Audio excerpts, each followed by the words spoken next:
Good morning dear student, online ক্লাসে তোমাদের স্বাগতম। কেমন আছি সবাই? আলহামদুলিল্লাহ ভালো আছে নিশ্চয়ই। আজকে হচ্ছে আমাদের অষ্টম ক্লাস। আমি কি পড়াচ্ছিলাম তোমাদের? আরোহে প্রকারভেদ, তাই তো? আরোহে প্রকারভেদের মধ্যে প্রকৃত আরোহ প্রথম পয়েন্টসটা কি ছিল? বৈজ্ঞানিক আরোহ। আমরা সংজ্ঞা পড়েছি, উদাহরণ পড়েছি এবং আমরা দুটো বৈশিষ্ট্য শেষ করেছি। আজকে পরবর্তী বৈশিষ্ট্যগুলো শুরু করব। আমরা 2 নাম্বার বৈশিষ্ট্য পর্যন্ত শেষ করেছিলাম। তা আমাদের ওই দুটো বৈশিষ্ট্য একটু স্মরণ করে দেখি। 1 নাম্বার কি ছিল? সার্বিক সংশ্লেষিক যুক্তিবাক্য প্রতিষ্ঠা করে। আমরা একটু উদাহরণটার দিকে তাকাই যে বৈজ্ঞানিক আরোহ সর্বদাই সার্বিক সংশ্লেষ। এই বাক্যটা হচ্ছে সার্বিক সংশ্লেষক। এখানে কেন সার্বিক? সব মানুষ আছে। সংশ্লেষক কেন? মননশীল, অর্থাৎ ভিতরটা উদ্দেশ্য সম্পর্কে নতুন তথ্য দিচ্ছে। কেন যুক্তিবাক্য? উদ্দেশ্য আছে, সংযোজক আছে, বিধ আছে। আচ্ছা, 2 নম্বর পয়েন্ট কি ছিল?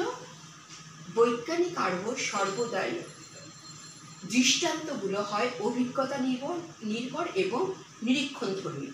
অর্থাৎ বৈজ্ঞানিক আরোহে তুমি যে দৃষ্টান্তগুলো দেখছো, এগুলো কি তোমার বাস্তব জীবনের অভিজ্ঞতা থেকে তুমি নিচ্ছ, এবং আরেকটা কি, এগুলো নিরীক্ষণ করছো। এই যে রামের মননশীল বা শ্যামের মননশীল, এগুলো তুমি নিরীক্ষণ করে বলছো যে রামময় মননশীল, শ্যামময় মননশীল, লইময় মননশীল, পরিময় মননশীল, সুতরাং সব মানুষ হয় মননশীল। 3 নম্বরে বলছে গৃহীত দৃষ্টান্তকে বিশেষভাবে পরীক্ষা করে। অর্থাৎ এই যে গৃহীত, গ্রহণ করা হলো যে দৃষ্টান্ত, তাকেই বলা হচ্ছে গৃহীত দৃষ্টান্ত। এই যে তুমি দৃষ্টান্তগুলোকে বৈজ্ঞানিক আরোহ কি করবে? বিভিন্নভাবে পরীক্ষা করবে। অর্থাৎ নিশ্চিত রাম, শ্যাম, রহিম, করিম একই পরিবেশে একই অবস্থায় মারা যায়নি। তখন কি করে বৈজ্ঞানিক আরোহ? বিভিন্ন পরিবেশে গিয়ে অপ্রয়োজনীয় অবস্থাগুলোকে বর্জন করে বা অপনয়ন করে পরিবর্তনশীল পরিবেশের মাধ্যমে প্রয়োজনীয় উপাদানগুলোকে সে গ্রহণ করে। অর্থাৎ একমাত্র বৈজ্ঞানিক আরোহেই পরিবর্তনশীল পরিবেশের মধ্যে দৃষ্টান্তগুলো সংগ্রহ করে পরীক্ষার মাধ্যমে কি করে? একটা সিদ্ধান্ত গ্রহণ করে যে সব মানুষ হয় মরণশীল। অর্থাৎ বিভিন্ন দৃষ্টান্তগুলোকে বিভিন্ন পরিবেশের মধ্য নিয়ে এগুলাকে কি করা হয়? পরীক্ষা করা হয়। অতীতে, বর্তমানে যে এত মানুষ, পৃথিবী সৃষ্টির পর থেকে যে শুরু করে এত মানুষের মৃত্যু হলো, বিভিন্ন পরিবেশে এই মননশীলতাকে, এই মানুষের মননশীলতাকে পরীক্ষা করে সিদ্ধান্ত করা হয়। আর তখন যখন একটা বিষয়কে পরীক্ষা করা হয়, তখন দেখা যায় অনেক অপ্রয়োজনীয় বিষয়গুলো চলে আসে। একমাত্র পরীক্ষণ পদ্ধতি অর্থাৎ বৈজ্ঞানিক আরোহে কি করে? পরীক্ষণের মাধ্যমে অপ্রয়োজনীয় বিষয়গুলোকে অপনয়ন করে প্রয়োজনীয় বিষয়গুলোকে গ্রহণ করে। তাহলে আর এই দৃষ্টান্তটা একমাত্র বৈজ্ঞানিক আরোহে পাওয়া যায়। এই কারণে, এই বৈশিষ্ট্যটির কারণে বৈজ্ঞানিক আরোহ কি হয়? অবৈজ্ঞানিক আরোহ থেকে পৃথক। তাহলে এটা মনে রাখবে, একমাত্র বৈজ্ঞানিক আরোহী কি করে? গৃহীত দৃষ্টান্ত, এই যে দৃষ্টান্তগুলোকে গ্রহণ করেছো, বিশেষভাবে পরীক্ষা করে। কিসের মধ্যে? পরিবর্তনশীল পরিবেশে। আর যখন পরিবর্তনশীল পরিবেশে সে কোনো কিছু পরীক্ষা করে, তখন দেখবে একটা কিছু পরীক্ষা করতে গেলে তুমি যে জিনিসটা নিয়ে পরীক্ষা করছো তার আশেপাশে অনেক অপ্রয়োজনীয় বিষয় চলে আসে। বৈজ্ঞানিক আরোহ তখন ওই অপ্রয়োজনীয় জিনিসগুলোকে কি করে? অপনয়ন করে। অপনয়ন মানে বাদ দেয়া। আর প্রয়োজনীয় জিনিসটাকে গ্রহণ করে সিদ্ধান্তটা প্রতিষ্ঠা করে। নেক্সট, আরোহমূলক লম্ফ। আমরা গত ক্লাসে পড়েছি যে আরোহমূলক লম্ফ হচ্ছে প্রকৃত আরোহের প্রাণ বা মূল বৈশিষ্ট্য। আরোহমূলক লম্ফ ছাড়া কখনোই বৈজ্ঞানিক প্রকৃত আরোহ সম্ভব নয়। আর প্রকৃত আরোহের প্রথম পয়েন্টটাই হচ্ছে কি? বৈজ্ঞানিক আরোহ। আরোহমূলক লম্ফ মানে কি? এক কথায় আরোহমূলক লম্ফ হচ্ছে জানা থেকে অজানা, জ্ঞাত থেকে জানা থেকে অজানা, জ্ঞাত থেকে অজ্ঞাত, বিশেষ থেকে সার্বিক, গোচর থেকে অগোচরে গমনের যে প্রক্রিয়া, তাকেই বলা হয় আরোহমূলক লম্ফ বা ইন্ডাকটিভ লিঙ্ক। তুমি দেখো এখানে রাম, শ্যাম, রহিম, করিম, কিন্তু পৃথিবীতে কি শুধু এই 4 জন মানুষই আছে? জাস্ট এই কথা আমাদের জানা। তারপরে আমি কি কোথায় চলে যাচ্ছি? অজানাতে। এগুলো হচ্ছে আমার জ্ঞাত, দেখা। তারপরে কোথায় চলে যাচ্ছি? অজ্ঞাত। এগুলো গোচর হচ্ছে, আর এখানে অগোচর। এটা কি? এগুলো হচ্ছে বিশেষ, আর এটা হচ্ছে সার্বিক। তাই এই যে জ্ঞাত থেকে অজ্ঞাত, বিশেষ থেকে সার্বিক, জানা থেকে অজানা, গোচর থেকে অগোচর, এটাই হচ্ছে আরোহমূলক লম্ফ। এটা হচ্ছে ভেরি ভেরি ইম্পর্টেন্ট একটা কোশ্চেন। এটা তোমাদের কয়েকভাবে আসতে পারে, আলাদা করে 2 নাম্বারের জন্য আসতে পারে, বা পয়েন্টস দিয়ে বৈশিষ্ট্যের মতো আসতে পারে। তাহলে আরোহ তোমরা জেনে গেছো যে আরোহমূলক লম্ফ ছাড়া প্রকৃত আরোহ সম্ভব নয়। আরোহমূলক লম্ফ হচ্ছে প্রকৃত আরোহের প্রাণ। আর প্রকৃত আরোহ প্রথম পয়েন্টটাই হচ্ছে বৈজ্ঞানিক আরোহ। তাহলে বৈজ্ঞানিক আরোহের সিদ্ধান্তটা যে তুমি নিচ্ছ, সব মানুষ হয় মননশীল, কিসের উপর ডিপেন্ড করে? আরোহমূলক লম্ফের উপরে ডিপেন্ড করে। এটা অর্থাৎ এটা হচ্ছে একটা গুরুত্বপূর্ণ বৈশিষ্ট্য। আচ্ছা, পরের পয়েন্টস 5 নাম্বার, প্রকৃতির নিয়মানুবর্তিতা নীতি ও কার্যকারণ নীতির উপর নির্ভরশীল। এটা তোমার একটা বড় একটা কোশ্চেন আসবে। এটা আলাদা করে 4 নাম্বারে একটা কোশ্চেন আসবে যে বৈজ্ঞানিক আরোহ প্রকৃতির নিয়মানুবর্তিতা নীতি ও কার্যকারণ নীতির উপর নির্ভরশীল, ব্যাখ্যা করো। তখন তোমাকে কি করতে হবে? আলাদাভাবে প্রকৃতির নিয়মানুবর্তিতা নীতি এবং কার্যকারণ নীতি ব্যাখ্যা করতে হবে। তুমি এই বইতেও পাবে এবং ফার্স্ট ইয়ারের বইতে 6th অধ্যায়ে তোমরা এটা পেয়ে যাবে। প্রকৃতির নিয়ম এক কথায় সংজ্ঞা দিবে, এটা একটা মৌলিক নিয়ম। এটাকে সংজ্ঞায়িত করা যায় না, তবে বিভিন্নভাবে ব্যাখ্যা দেওয়া যায়। যেমন প্রকৃতি একইরূপ আচরণ করে, ভবিষ্যৎ অতীতের মতোই হবে। আজকে যে অবস্থার পরিপ্রেক্ষিতে তুমি একটা কাজ করছো, ভবিষ্যতে একই অবস্থার উদ্রেক করে তুমি একই কাজ করবে। যেমন অগ্নির কাজ হচ্ছে কি? দহন করা। পানির কাজ হচ্ছে কি? ভিজানো।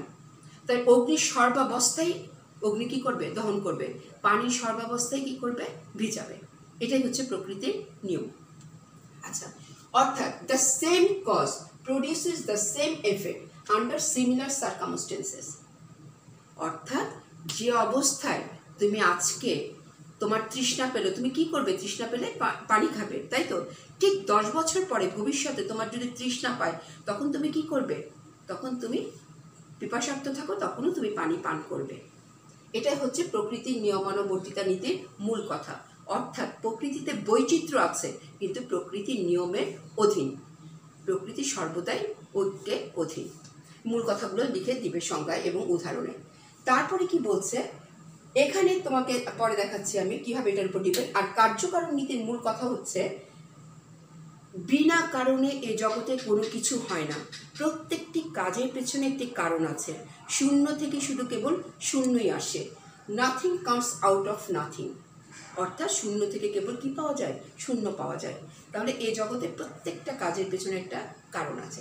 তাহলে এই পয়েন্টসটা কীভাবে বৈজ্ঞানিক আরোহে কাজ করছে দেখো। এই যে তুমি দৃষ্টান্তগুলো নিলে, রাম শ্যাম রহিম করিম, এটা কি প্রকৃতির নিয়ম না? এটা তো প্রকৃতির নিয়ম যে মানুষ মরণশীল। আর কার্যকারণ নিয়ম হচ্ছে রাম শ্যাম, রামের মৃত্যু একভাবে হয়েছে। তোমরা খোঁজ দিয়ে যখন দেখবে, এক একজন প্রতিদিন যখন পেপার নিউজ দেখো বা নিউজ পড়ো, প্রত্যেকের মৃত্যু কি একই রকম হয়? নো।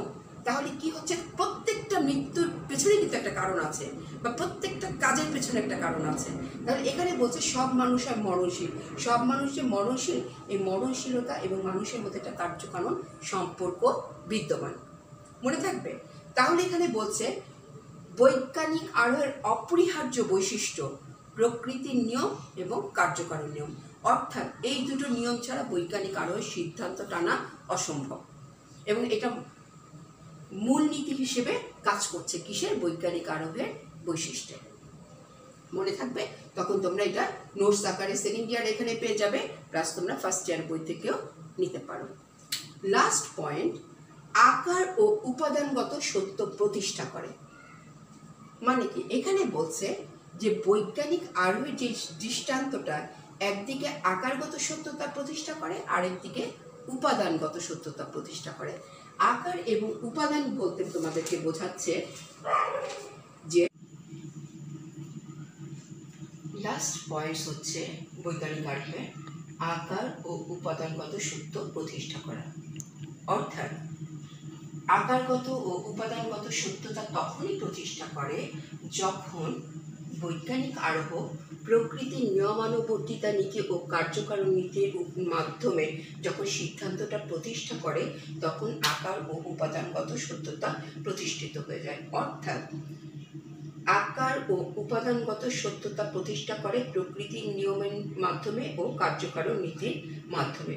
প্রকৃতির নিয়মের মাধ্যমে সে কি করে, তার উপাদানগুলোকে সংগ্রহ করে।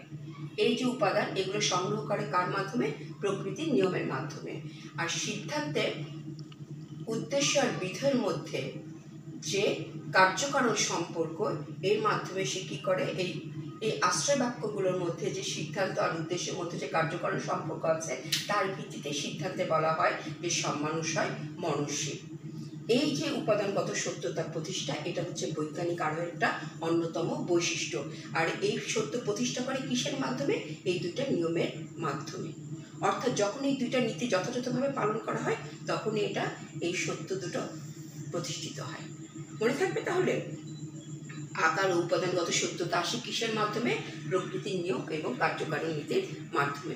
কিভাবে প্রকৃতির নিয়ম? প্রকৃতির মাধ্যমে, নিয়মের মাধ্যমে এই উপাদানগুলোকে, এই বিশিষ্ট দৃষ্টান্তগুলোকে সংগ্রহ করে। আর কার্যকারণ নীতির মাধ্যমে সে সিদ্ধান্ত প্রতিষ্ঠা করে যে সব মানুষ, প্রকৃতি থেকে আমরা পেয়েছি এইসব মননশীল, এসব মানুষ মননশীল, এবং সিদ্ধান্তে কি বলছি? সব মানুষ হয় মননশীল। অর্থাৎ প্রত্যেকটা মানুষের মননশীল, এবং মননশীলের পিছনে প্রত্যেক একটা কারণ আছে। এটা, এই যে নীতিটা প্রতিষ্ঠিত হচ্ছে, এটাকেই বলা হয় আকার ও উপাদানগত সত্যতা প্রতিষ্ঠা করা। তাহলে আমরা বুঝতে পারছি যে তিনটা প্রকৃত আরোহের মধ্যে, আমাদের প্রকৃত আরোহ কয়টা, কি কি? বৈজ্ঞানিক আরোহ, অবৈজ্ঞানিক আরোহ এবং সাদৃশ্যমূলক অনুমান। এই তিনটার মধ্যে বৈজ্ঞানিক আরোহই একমাত্র যথার্থ প্রকৃত আরোহ। কেন? তোমাকে যদি কোশ্চেন করা হয় প্রকৃত আরোহ তো কয় প্রকার? 3 প্রকার, তাহলে বৈজ্ঞানিক আরোহকে কেন যথার্থ প্রকৃত আরোহ বলছো? একমাত্র বৈজ্ঞানিক আরোহী কি আছে? কার্যকারণ নীতি আছে। এই যে কার্যকারণ নীতি দেখতে পাচ্ছ, মানুষ এবং মননশীলের মধ্যে কার্যকারণ, এটা একমাত্র বৈজ্ঞানিক আরোহী পাবে, কিন্তু অবৈজ্ঞানিক এবং সাদৃশ্যমূলক অনুমানে কার্যকারণ সম্পর্ক নেই। তথাপি আরোহমূলক লম্ফ যেহেতু আছে, সেহেতু ও দুটো হচ্ছে গিয়ে প্রকৃত আরোহ। তবে যথার্থ প্রকৃত আরোহ হচ্ছে বৈজ্ঞানিক আরোহ। তাহলে বুঝতে পেরেছি আমরা বৈজ্ঞানিক আরোহ কি, এটা তোমরা পড়ে ফেলবে, বৈজ্ঞানিক আরোহ কাকে বলে এবং বৈজ্ঞানিক আরোহের বৈশিষ্ট্য। এখন তোমাদের কথা হচ্ছে, তুমি যদি বৈশিষ্ট্যগুলো প্রত্যেকটা পড়ে ফেলো, কোশ্চেনটা এত ইজি হবে না। কোশ্চেনটা তোমাদের আসবে অন্যান্য যে টপিকসগুলো আছে, যেমন অবৈজ্ঞানিক আরোহ, সাদৃশ্যমূলক অনুমান, এই হয়তো এই দুটার সাথে কম্পেয়ার আসবে, যে অবৈজ্ঞানিকের সাথে বৈজ্ঞানিকের পার্থক্য লেখো, বা সাদৃশ্যমূলকের সাথে বৈজ্ঞানিকের পার্থক্য। অথবা আমি যে অপ্রকৃত আরোহ 3টা পড়াবো, পূর্ণাঙ্গ আরোহ, যুক্তিসাম্যমূলক আরোহ এবং ঘটনা সংযোজন, এইগুলোর মধ্যেও পার্থক্য আসতে পারে। এখন এই জন্য তোমাকে 6টা বৈশিষ্ট্য একেবারে তোমার মাথায়, ব্রেনে একেবারে ফেলে দিতে হবে, ঠোঁটের আগায় থাকতে হবে এই 6টা বৈশিষ্ট্য। তাহলে প্রথম বৈশিষ্ট্য আমরা কি বলেছিলাম? এক লাইনগুলো পড়ে ফেলে, সার্বিক সংশ্লেষক যুক্তিবাক্য প্রতিষ্ঠা করে। এর মধ্যে 3টা অংশ, যুক্তিবাক্য, সার্বিক, সংশ্লেষক। 2 নাম্বার, দৃষ্টান্তগুলো হচ্ছে অভিজ্ঞতা নির্ভর এবং নিরীক্ষণ ভিত্তিক। 3 নাম্বার কি ছিল আমাদের? 3 নাম্বারটা ছিল গৃহীত দৃষ্টান্তকে বিশেষভাবে পরীক্ষা করে। অর্থাৎ এই যে দৃষ্টান্তগুলোকে গ্রহণ করেছ, সেগুলো পরীক্ষা করা হয় কিসের মাধ্যমে? পরিবর্তনশীল পরিবেশে। আর পরিবর্তনশীল পরিবেশে যখন পরীক্ষা করো, তখন তোমাদের কি করা হচ্ছে? অপনয়ন করা হচ্ছে অপ্রয়োজনীয় বিষয়কে, আর প্রয়োজনীয় বিষয়কে গ্রহণ করে তুমি সিদ্ধান্ত প্রতিষ্ঠা করছো। 4 নাম্বার, আরোহমূলক লম্ফ থাকে। আরোহমূলক লম্ফ অলরেডি আমরা পড়ে ফেলেছি। 5 নাম্বার, প্রকৃতির নিয়মানুবর্তিতা নীতি ও কার্যকারণ নীতির ওপর নির্ভরশীল।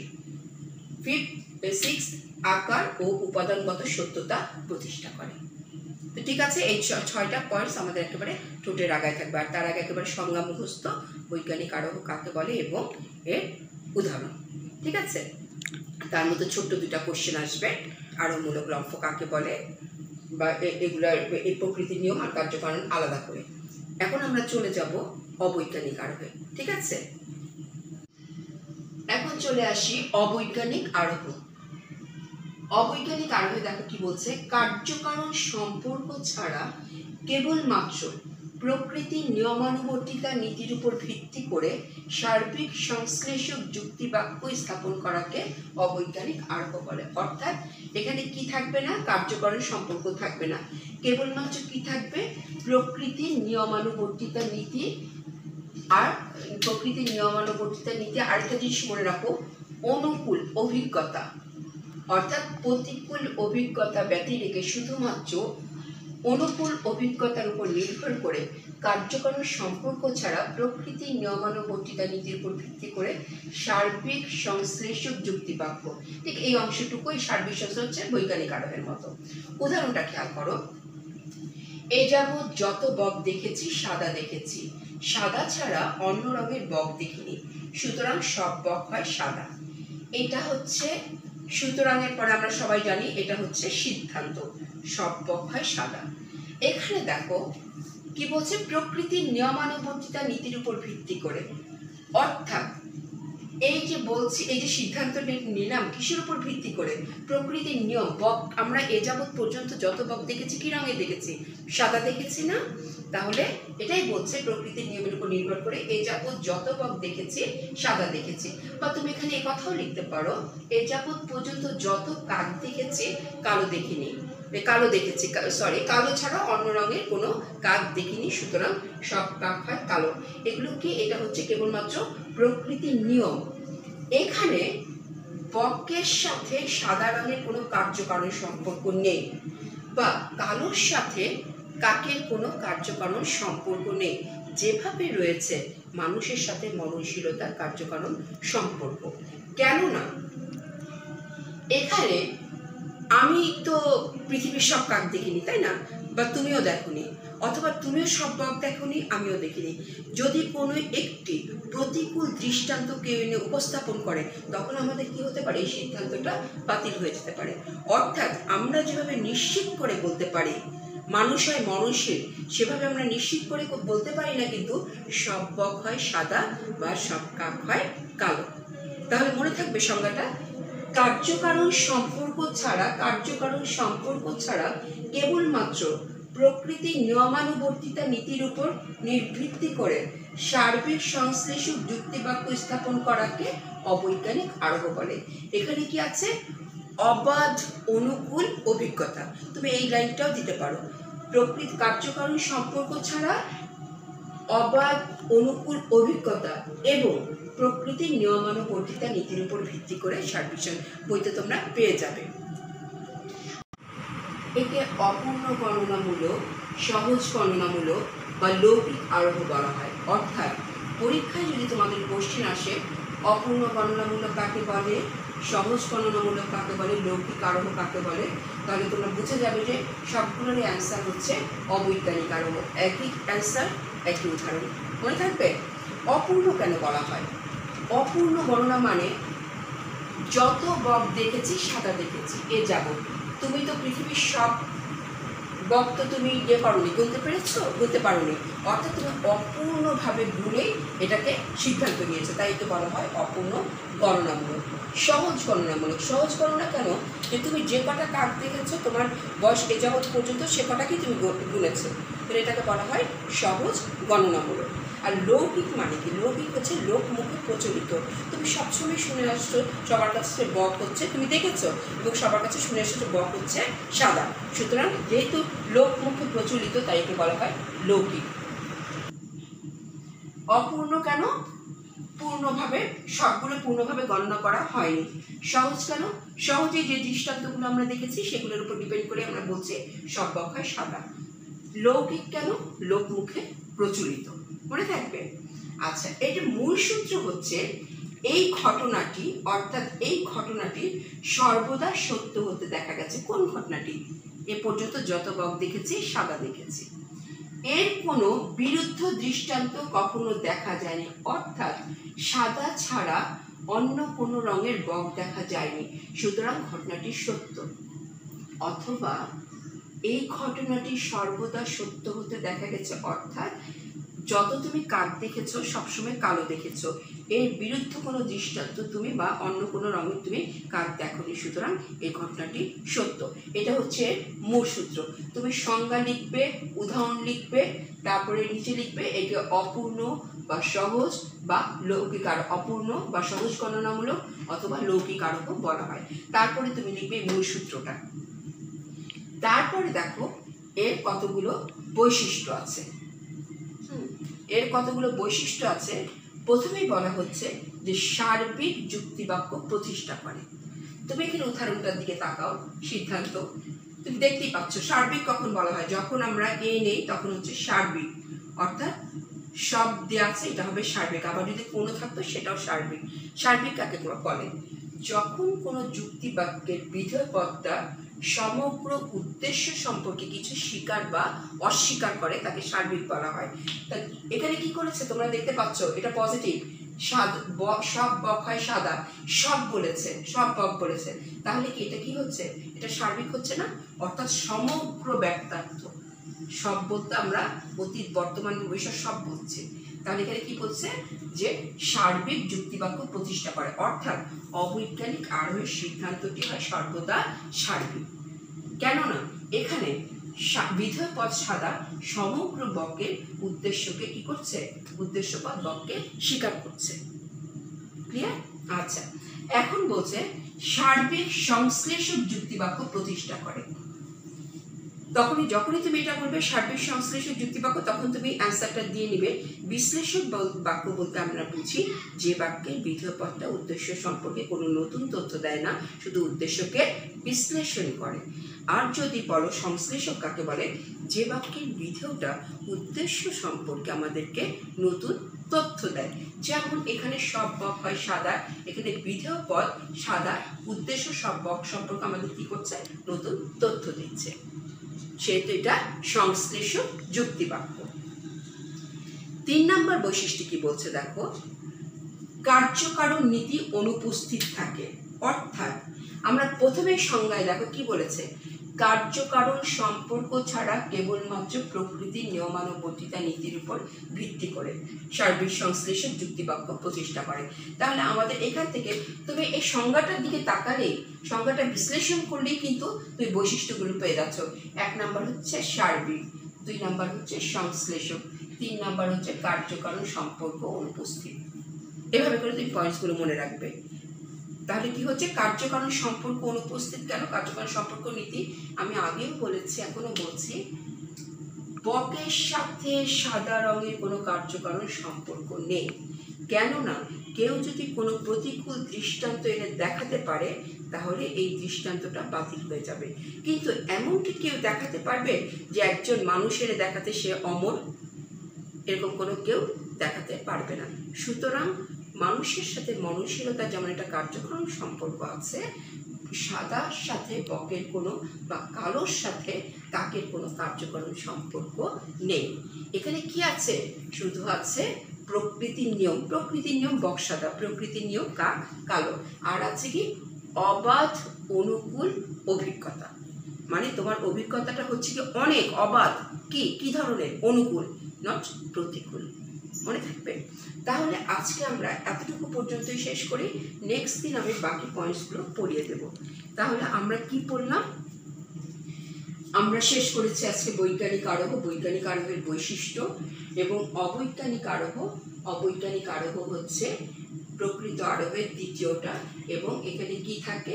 কার্যকারণ সম্পর্ক ছাড়া কেবলমাত্র প্রকৃতির নিয়ম এবং অবাধ অনুকূল অভিজ্ঞতার ভিত্তিতে সার্বিক সংশ্লেষক যুক্তিবাক্য। ঠিক আছে? তারপর এটার মূল সূত্রটা কি ছিল? একটা ঘটনা সর্বদাই সত্য হতে দেখা গেছে, এর কোনো বিরুদ্ধ দৃষ্টান্ত কখনো দেখা যায়নি, সুতরাং ঘটনাটি সত্য। বৈশিষ্ট্য প্রথমে সার্বিক যুক্তিবাক্য, সংশ্লেষক যুক্তিবাক্য, কার্যকারণ নীতি অনুপস্থিত। তো ডিয়ার স্টুডেন্ট, আশা করব আমি এই যে তোমাদের এতগুলো ক্লাস হয়ে গেল, 8টা ক্লাস হয়ে গেল, ঠিক আছে, নিশ্চয়ই তোমরা পড়াশোনা শুরু করেছো ঠিক মতো, এবং আমরা কিন্তু 3rd চ্যাপ্টার অলরেডি। ঠিক আছে? এবং আমি আবারও বলছি এই 3rd চ্যাপ্টার থেকে তোমরা 2টো কোশ্চেন চলে আসে কিন্তু, অর্থাৎ তোমার 20 নাম্বার। এবং এই 3rd চ্যাপ্টারের কনসেপ্ট যদি তোমার ক্লিয়ার থাকে তাহলে আমরা আরও অন্যান্য চ্যাপ্টারে আরও কিছু অ্যান্সারগুলো ভালো করে লিখতে পারবো। তবে তোমাদের কোশ্চেনটা তোমরা যখন যতটুকু পড়েছো তখন বোর্ডের কোশ্চেনগুলো একটু ঘেটে দেখো যে এখান থেকে কী টাইপের কোশ্চেন আসে। সরাসরি কিন্তু তোমার অবৈজ্ঞানিক আসবে না, সরাসরি তোমার বৈজ্ঞানিক আসবে না। তুমি সংজ্ঞা বৈজ্ঞানিকের সংজ্ঞা, উদাহরণ, বৈশিষ্ট্য ভালো করে পড়ে ফেলো। সেই সাথে সাথে অবৈজ্ঞানিকের সংজ্ঞা, উদাহরণ, বৈশিষ্ট্য ভালো করে পড়ে ফেলো। পড়ার পরে তোমাদের আমি শিখিয়ে দিয়েছি সেই বৈশিষ্ট্যগুলো থেকে তোমরা কি করবে, নিজের একটা নোটস তৈরি করবে। এক সাইডে শুধু বৈজ্ঞানিক আরোহের সব বৈশিষ্ট্য থাকবে, ছোট ছোট করে, আগে মূল কথাগুলো থাকবে, তাও তুমি একটা একটা করে উদাহরণ দিয়ে দাও, বা একটা বৈজ্ঞানিক আরোহতে একটাই উদাহরণ দিতে, একটা উদাহরণ দিয়ে জাস্ট তুমি ব্যাখ্যা দিলে। এইখানে থাকবে বৈজ্ঞানিক, এখানে থাকবে অবৈজ্ঞানিক, এভাবে করে তুমি পার্থক্যটা সাজিয়ে ফেলো। ক্লাসটা করবে, করার পরে তুমি ইয়েটা সাজাবে, তোমার নোটসটা সাজাবে বৈজ্ঞানিকের সাথে অবৈজ্ঞানিকের পার্থক্য। আমি যখন সাদৃশ্যমূলক অনুমান পড়াবো, বৈজ্ঞানিকটা তুমি ঠিকই রাখবে, অন্য একটা পেজে তুমি সাদৃশ্যমূলক অনুমানটা লিখে ফেলবে। দেখার পরে যখন তুমি রিভিশন দেবে তখন তুমি বৈজ্ঞানিকের বৈশিষ্ট্য সাদৃশ্য অনুমানে পাশে লিখে ফেলবে। এরকম প্রত্যেকটা অপ্রকৃত যখন আমি পড়াবো, ওই বৈজ্ঞানিকের সাথে তোমাকে কম্পেয়ার করবে, ঠিক আছে? তাহলে বুঝতে পারছো, বা অবৈজ্ঞানিকের সাথে কম্পেয়ার করবে, তখন তাহলে বুঝতে পারছো সংজ্ঞার, উদাহরণ, বৈশিষ্ট্যগুলো আমাদেরকে কীভাবে মুখস্থ করতে হবে। অবশ্যই যদি না বোঝো কমেন্ট বক্সে আমাকে লিখে জানাবে। তো সবাই ভালো থাকো, ইনশাআল্লাহ নেক্সট ক্লাসে দেখা হবে। আল্লাহ হাফিজ।